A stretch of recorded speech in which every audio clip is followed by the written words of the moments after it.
నమస్తే, welcome to prime nine desk analysis. నేను మీ బ్రహ్మనాయుడు. నాడు కళ్ళు చిదంబరం అంటూ అవమానించాడు. నేడు ఓట్ల కోసం కాళ్ళు పట్టుకోవడానికి కూడా సిద్ధమయ్యాడు. ఎవరనుకుంటున్నారా? ఆయనే గన్నవరం శాసనసభ్యుడు వల్లభనేని వంశీ. వల్లభనేని వంశీ గురించి చెప్పాలంటే తెలుగుదేశం పార్టీలో పుట్టి, తెలుగుదేశం పార్టీలో పెరిగి, తెలుగుదేశం పార్టీలో ఎమ్మెల్యేగా గెలిచిన నేత, తెలుగుదేశం పార్టీ పెట్టిన భిక్షతోటి గన్నవరం నియోజకవర్గానికి 2 సార్లు శాసనసభ్యుడిగా గెలిచాడు.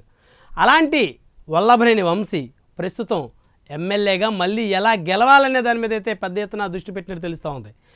గన్నవరం నియోజకవర్గం అంటే తెలుగుదేశం పార్టీ పెట్టిన దగ్గర నుంచి కూడా మెజారిటీ ఎమ్మెల్యేలందరూ కూడా తెలుగుదేశం పార్టీ తరపు నుంచే ఇక్కడ విజయ పతాకం ఎగరేశారు. అయితే గతంలో కనుక చూస్తే 2014 ఎన్నికల్లో ఇక్కడి నుంచి దుట్టా రామచంద్రరావు వైఎస్ఆర్ కాంగ్రెస్ పార్టీ అభ్యర్థిగా పోటీ చేసి దాదాపు 10,000 ఓట్ల మైనస్ తోటి వల్లభనేని వంశీ చేతిలో ఓటమి చెందిన పరిస్థితి ఉంది.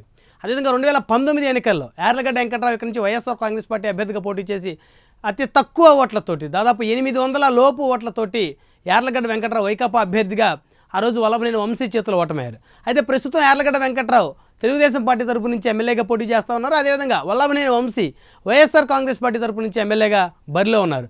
అయితే ఖచ్చితంగా దుట్టా రామచంద్రరావు వర్గీయుల్ని ఆ మద్దతు కోసం వల్లభనేని వంశీ చేయని పనులంటూ లేవంటే నిజంగా అతిశయోక్తి కాదు. కాపు సామాజిక వర్గానికి చెందిన దుట్టా రామచంద్రరావుకు గన్నవరం నియోజకవర్గ వ్యాప్తంగా పెద్ద ఎత్తున క్యాడర్ ఉందని చెప్పడంలో ఎలాంటి అతిశయోక్తి లేదు.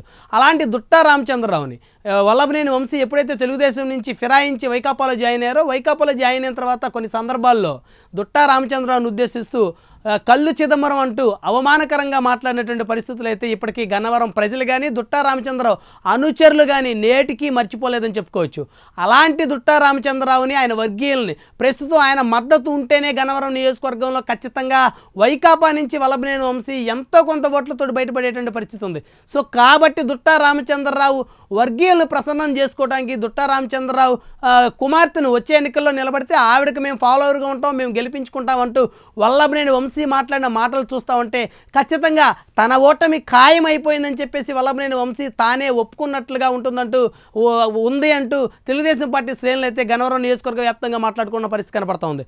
మొత్తాన్ని కనుక చూస్తే టీడీపీ, జనసేన, బీజేపీ కూటమి ఏర్పడిన తర్వాత గన్నవరం నియోజకవర్గంలో దాదాపు 25,000 ఓట్లు ఉన్నటువంటి కాపు సామాజిక వర్గం కానీ, అదేవిధంగా జనసేన పార్టీకి సంబంధించిన ఓటర్లు, అదేవిధంగా ఇటు వైఎస్ఆర్ కాంగ్రెస్ పార్టీలో కనుక చూస్తే దుట్టా రామచంద్ర వర్గీయులందరూ కూడా వల్లభనేని వంశీ మీద పెద్ద ఎత్తున కోపంతో ఉన్నటువంటి పరిస్థితుల్లో ఆ ఓట్లు కూడా దూరమయ్యేటువంటి పరిస్థితి చాలా స్పష్టంగా కనబడుతుంది.